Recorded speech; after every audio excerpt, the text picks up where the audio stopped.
Algumas pessoas andaram me falando sobre como a maioria dos homens ainda tem muito betão, muito cara desolado, depressivo, só pensando em mulher, ou assim, simplesmente negando que existe algum tipo de injustiça assim, feminista no sistema. E nisso a gente tem que lembrar daqueles estágios, né, do Red Pill Grief Cycle, que o primeiro estágio é aquele estágio da negação, né? A pessoa não aceita os fatos, a verdade que está na frente da pessoa.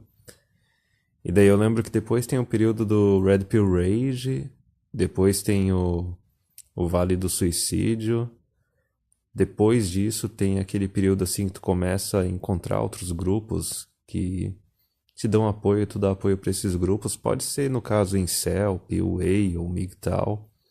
E daí depois, só depois você chegava no estágio de autorrealização.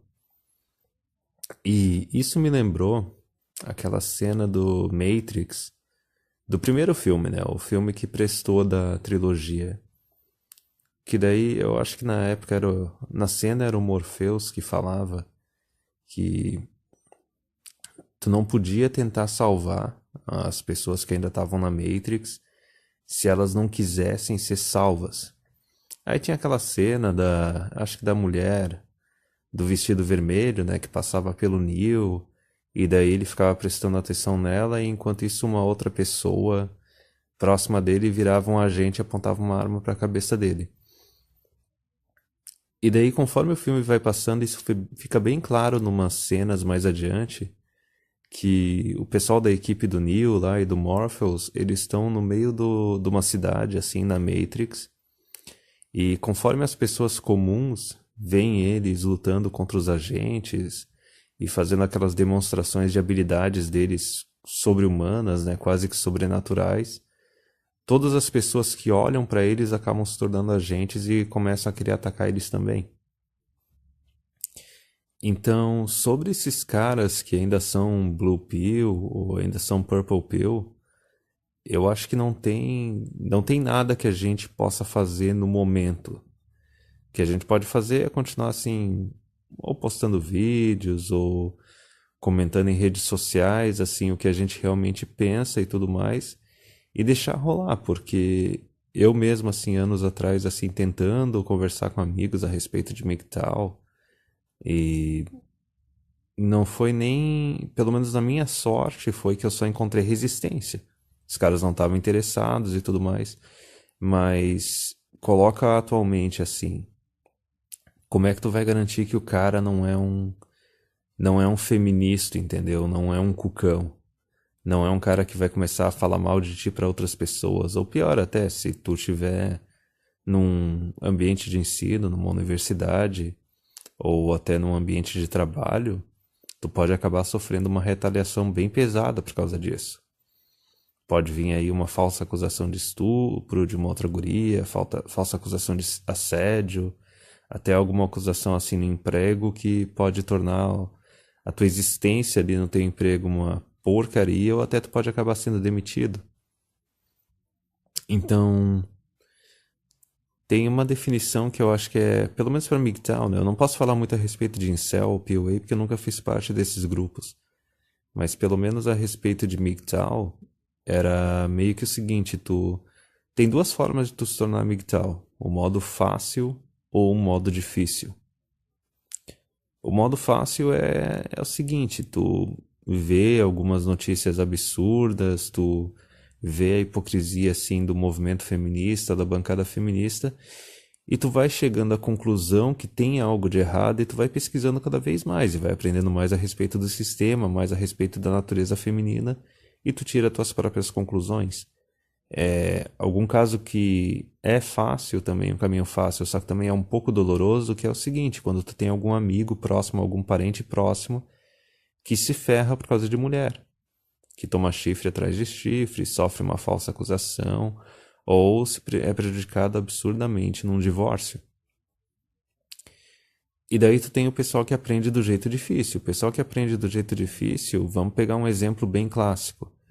Esse pessoal tradicionalista, conservador, e até mesmo os realistas que falam que não, que ele é alfa pra caramba, que os MGTOW são um bando de fracassado, não sei o que, um bando de perdedores, não são bons o suficiente para atrair e manter uma mulher. É aquele cara que ele mesmo, assim, se joga num relacionamento aí como se fosse aquele boi indo pro sacrifício, né, pela sociedade. E daí o cara toma uma fraude de paternidade, ou a mulher trai ele e ele pega alguma DST, ou o cara sofre um divórcio, entendeu? E daí vem aquela alienação parental e tudo mais com as crianças. Daí é o cara que pode acabar se tornando MGTOW, mas se torna MGTOW do jeito difícil. Até no exterior tem vários relatos assim de homens assim que descobriram a respeito de MGTOW só depois que estavam casados e com filhos, e daí o cara tem que tentar fazer o melhor da situação que ele tá. Mas, enfim, eu tô falando isso porque eu já ouvi também relatos no canal de gente dizendo que não pode, concorda com os vídeos, mas assim, não pode de jeito nenhum compartilhar ou falar a respeito disso com as pessoas que conhecem. Assim, eu também tô na mesma situação. São pouquíssimas pessoas da vida pessoal com quem eu posso conversar a respeito dessas coisas. Inclusive, até em alguns relacionamentos estava muito claro que se eu falasse a respeito dessas coisas com as mulheres, ou assim, ou o relacionamento ia morrer, ia terminar ali, ou pior, cara, a mulher poderia fazer alguma retaliação, porque é que nem o Dom Sandro mostra nos vídeos dele, qualquer tipo de desavença hoje em dia é motivo para a mulher querer fazer uma falsa acusação, colocar o cara na justiça e tudo mais, né?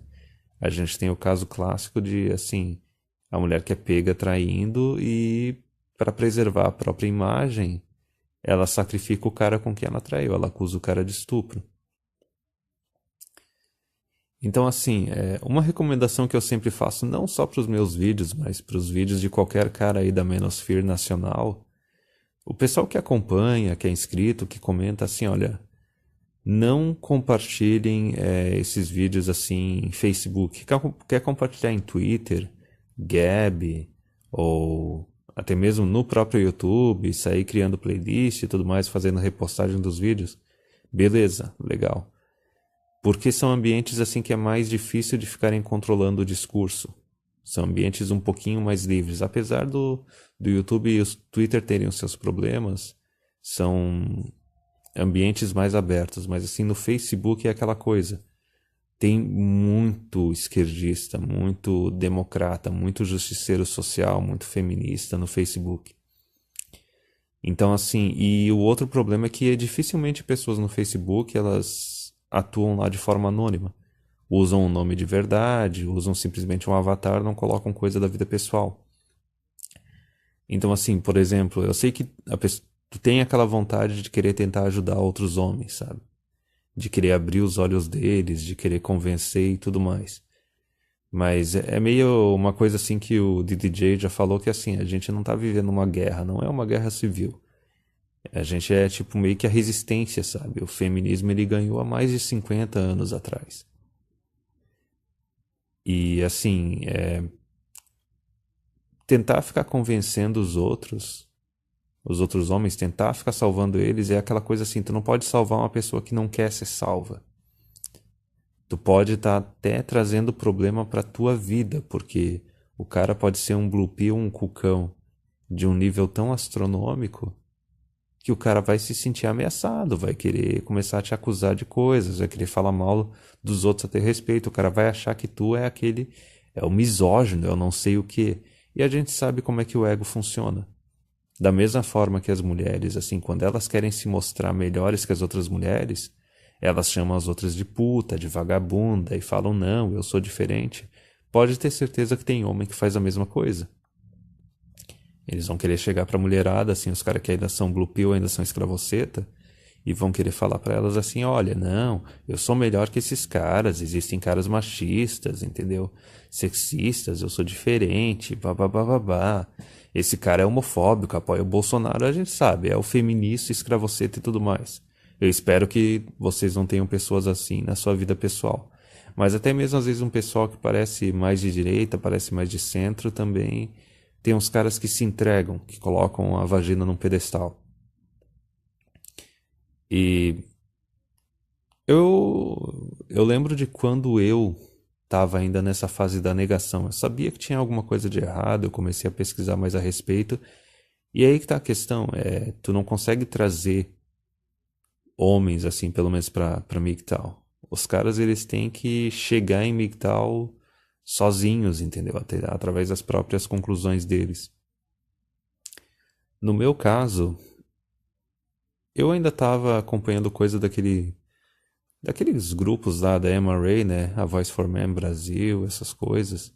E eu ainda desperdiçava o meu tempo tentando discutir com mulher, cara. Nossa, quanto tempo foi desperdiçado desse jeito. E eu acho que eu vi até, quando eu comecei a ver a parte mais nacional esse ano, eu acho que eu vi um hangout, eu acho que o Von Baster tava aí. E ele falou a mesma coisa, assim, que ele tomou um pé na bunda e daí passou um ano pesquisando assim mais a respeito e discutindo com mulher online. E é uma experiência interessante depois que tu é Red Pill e depois que tu abre os olhos, porque tu vê o quanto a mulher consegue ficar se entregando, sabe? Se fazendo de camaleão. Mas no caso, pra mim, assim, eu, por sorte, eu me tornei MGTOW do jeito fácil. Eu não me ferrei com vara de família, Maria da Penha, nem nada disso.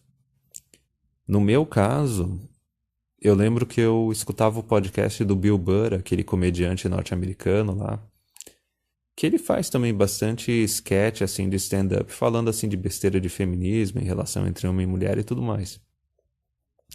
E daí eu tava escutando o podcast dele, e no podcast, assim, era uma história foda, cara, era uma história pesada.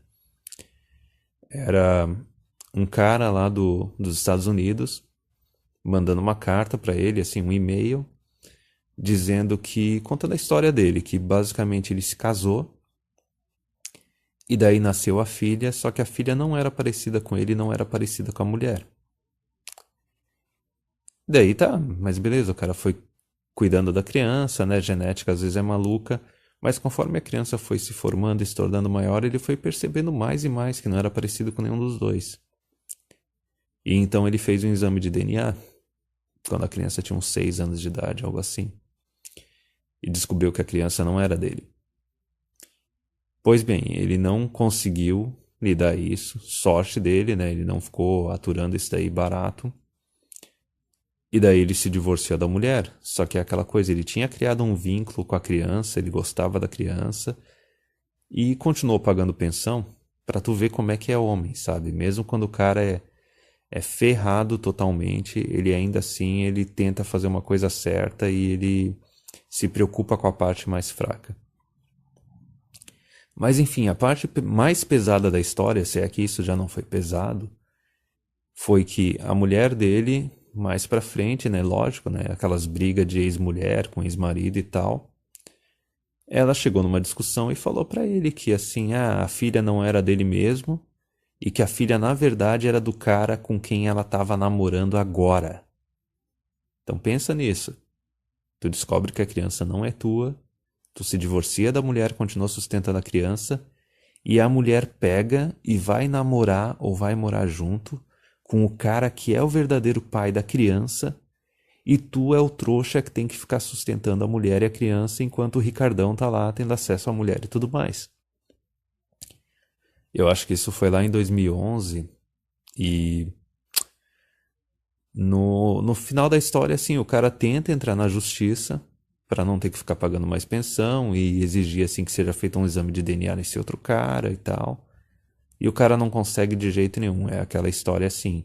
A mulher é totalmente incivilizada, faz merda, é adúltera, e o governo não quer punir a mulher, sabe? Quer punir o homem. Mesmo porque se o cara parar de pagar a pensão, o que que vai acontecer, né? A mulher vai entrar na Seguridade Social e daí é o governo que vai ter que ficar pagando. Aí tipo, não, não, tem que foder o homem, não pode foder o governo. E daí o Bill Burr ficou puto pra caralho com essa história, falando no podcast. Eu acho que surgiu na época vários vídeos assim de YouTube só tratando desse trecho. E daí eu peguei essa história e eu comecei a usar mais ou menos como o teste feminista. Toda vez que eu contava essa história, seja para um homem, seja para uma mulher, eu via a reação da pessoa, o jeito que a pessoa se comportava e qual que era a conclusão final da pessoa no final da história. Quando uma pessoa chegava e falava assim: Tá certo, o homem não tem culpa, ele não tem que ficar sustentando uma criança que não é dele. Seja homem ou mulher, eu vi aqui, ok, essa pessoa é uma pessoa moral, é uma pessoa que sabe o que é ética. Aliás, né, por sorte aqui no Brasil ainda é desse jeito. Tu pode fazer um exame de DNA, eu acho que não precisa da permissão da mulher. E se tu descobre que a criança não é tua, tu não tem que pagar pensão, é considerado, como é que é o negócio? Acho que é estelionato e fraude de paternidade. E tu consegue até cobrar uma multa da vadia que te sacaneou, entendeu? Sorte, é um dos poucos países que dá pra fazer isso. Mas enfim, aí tinha o pessoal que falhava nesse teste feminista, que era essa história, que daí era a mulherada que chegava e falava, sabe? Fazia aquela cara de coitadinha e falavam o seguinte: Ah, mas a criança não tem culpa, tem que cuidar, não sei o que. Quer dizer, ausência total de ética ou moral. Tem um cara sendo prejudicado porque uma mulher fez merda e a criança não tem culpa, ela tem que ser provida pelo cara que já foi ferrado uma vez e tem que continuar sendo ferrado durante 2 décadas. Nota o ginocentrismo, cara. Em nenhum momento na cabeça dessas pessoas passou a ideia do seguinte, assim, tá, mas o cara não tem que pagar pensão? Tipo, a criança então talvez tenha que ir para adoção. A mulher não tem que ficar recebendo grana e sendo beneficiada, sustentada durante 20 anos depois de ter sacaneado o cara. Então, assim, duas coisas assim que eu gostaria de ver, assim, é meio que como é que pessoal do canal aqui, como é que vocês chegaram em MGTOW, assim, o que que aconteceu, qual foi o tipo de experiência que levou vocês a isso, se vocês se tornaram MGTOW do jeito fácil ou do jeito difícil. E qual foi o tipo de história, assim, que para vocês seria um exemplo, assim, do teste feminista? Qual foi a primeira história, o primeiro choque, assim, que realmente abriu os olhos de vocês? Eu lembro que teve muita gente que foi aquele... Foi um vídeo do Amazing Atheist que ele estava comentando de algo que aconteceu no The View, aquele programa que tinha a Sharon Osbourne, a Whoopi Goldberg e umas outras velhas lá. E elas estavam contando a história do cara que ele foi, ele foi castrado pela a noivinha de encomenda dele lá da Indochina. A mulher pegou um facão, cortou o pau do cara e jogou no triturador de lixo da pia, que lá nos Estados Unidos eles geralmente têm triturador de lixo na pia da cozinha. E o pau do cara foi totalmente destruído. Esquece, o cara virou pior do que um eunuco pro resto da vida, porque tem o eunuco que só corta as bolas e tem o eunuco que corta o pau. E elas estavam fazendo piadinha com isso. E o Amazing Atheist, na época, ele fez um vídeo que ele falava assim, imagina se tivesse a história de um cara que pegou e simplesmente cortou as tetas da mulher. Se um tá fazendo piada em rede nacional. E isso daí foi um vídeo assim que abriu os olhos de muita gente, mas ainda assim o pessoal virou aquele pessoal egalitário. Aquele pessoal que achava que dá para ter uma igualdade entre as mulheres, dá para tentar conversar, convencer feminista, ou até mulheres que assim não se dizem feministas. Só que isso já foi quase 10 anos atrás. Eu acho que as experiências dos últimos 10 anos comprovam que não adianta discutir com esse pessoal. A dissimulação, a vontade de ter privilégio e tratamento especial é maior do que qualquer outra coisa. E vez após vez, assim, esse pessoal simplesmente decide ferrar o homem, mesmo quando ele não faz nada de errado, para não ter que punir a mulher quando ela faz algo de errado.